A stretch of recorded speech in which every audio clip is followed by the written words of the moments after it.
Et j'ai la joie de recevoir Yvan Rioufol, qui est un éditorialiste bien connu, qui écrit dans le Figaro, qui s'exprime sur CNews.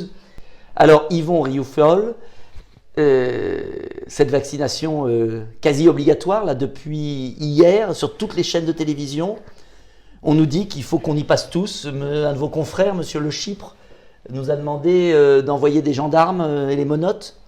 C'est la démocratie à la chinoise, effectivement. Là, non seulement on doit dénoncer son voisin quand il n'est pas vacciné, mais on peut même le mettre en tôle, si j'ai bien compris, parce que si je suis un peu le raisonnement de Le Chypre. Là, on est quand même, on est plus que dans l'hystérie, on est dans le fanatisme.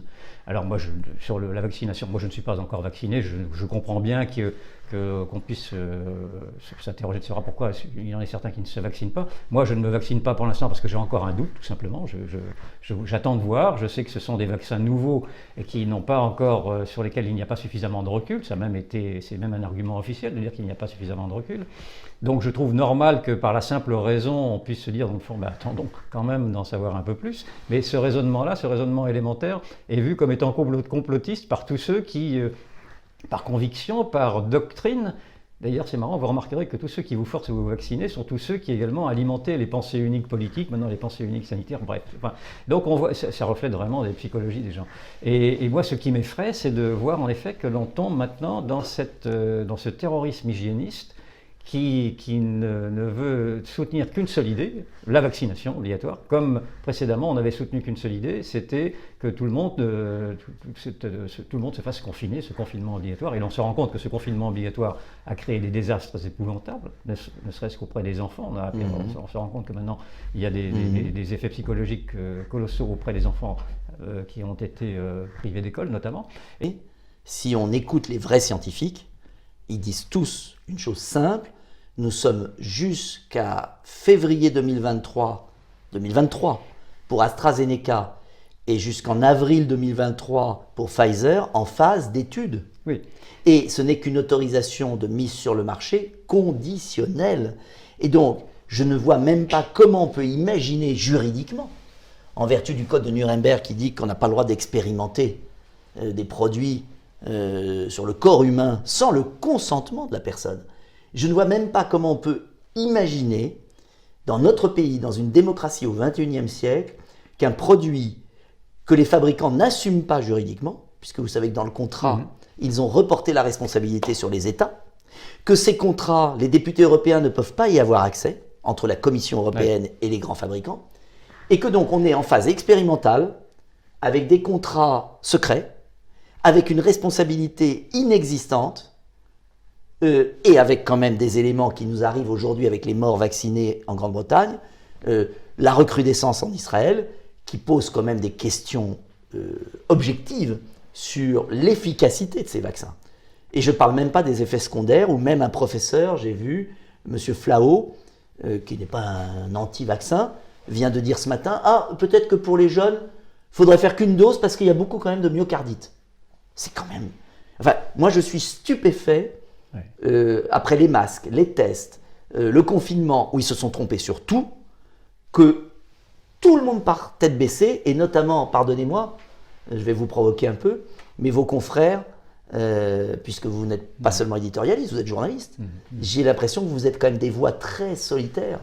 On est dans ce bio-pouvoir qui a déjà été décrit par d'autres, bien sûr, mais qui vraiment me fait craindre sur la résistance des Français à défendre leur propre liberté. Je trouve qu'on abandonne beaucoup de nos libertés depuis quelque temps, singulièrement depuis cette crise sanitaire, et que l'on balaye un peu trop vite ces grandes valeurs que l'on nous rappelle à chaque instant de l'égalité, de la liberté, de l'égalité, de la fraternité. La liberté, elle n'est plus là si l'on nous oblige à nous faire vacciner.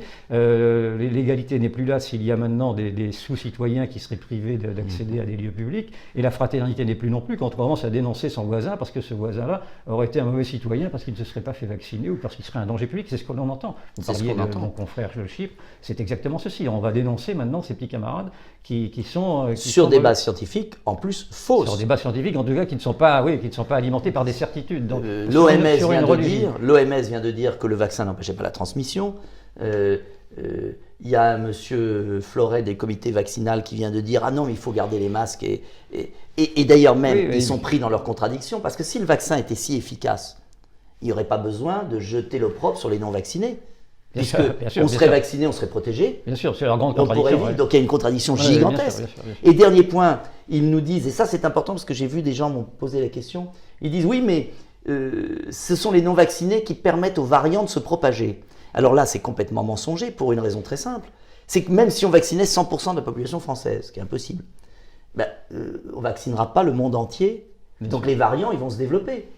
Il faudrait pouvoir vacciner 7 milliards d'individus tous les 6 mois. En fait c'est ça, si on suit le raisonnement. Sur un produit qu'on ne connaît pas. C'est une folie. C'est une société qui se laisse envahir par des propagandes. Déjà, Oui, mais ça veut dire très quoi? facilement. Ça veut dire qu'en Ça fait, veut dire qu'on ne se- la qu'on- société ça veut dire, française- ça veut dire en effet qu'il n'y a plus de recul, qu'il n'y a plus en tout cas de contre-pouvoir, pas suffisamment de contre-pouvoir, qu'il n'y a pas suffisamment de contre-expertise et que nous laissons envahir par une sorte de somnolence qui ne répond qu'à des réflexes primaires. Et le réflexe primaire le plus essentiel, c'est celui de la peur, de la crainte, etc. Et en effet, nous devenons un peuple rampant. C'est ceci qui m'effraie, parce que nous acceptons là cette sorte de tyrannie sanitaire, mais pourquoi pas demain une tyrannie tout court? Est-ce que c'est un problème éducatif? Est-ce que le pays de Descartes, le pays de la pensée, le pays de la raison, le pays qui réfléchit, le pays des intellectuels, tout à coup, on a l'impression que c'est un trou noir, que c'est un vide sidéral. Oui, oui, Et est-ce que c'est un problème de caste médiatique, d'oligarchie médiatique? Est-ce que c'est un problème de baisse de niveau historique, de baisse de niveau intellectuel? Est-ce que c'est un problème de la force des intérêts? Parce que la peur, elle n'est pas, tout le monde n'est pas idiot et peureux, il y a des intérêts derrière.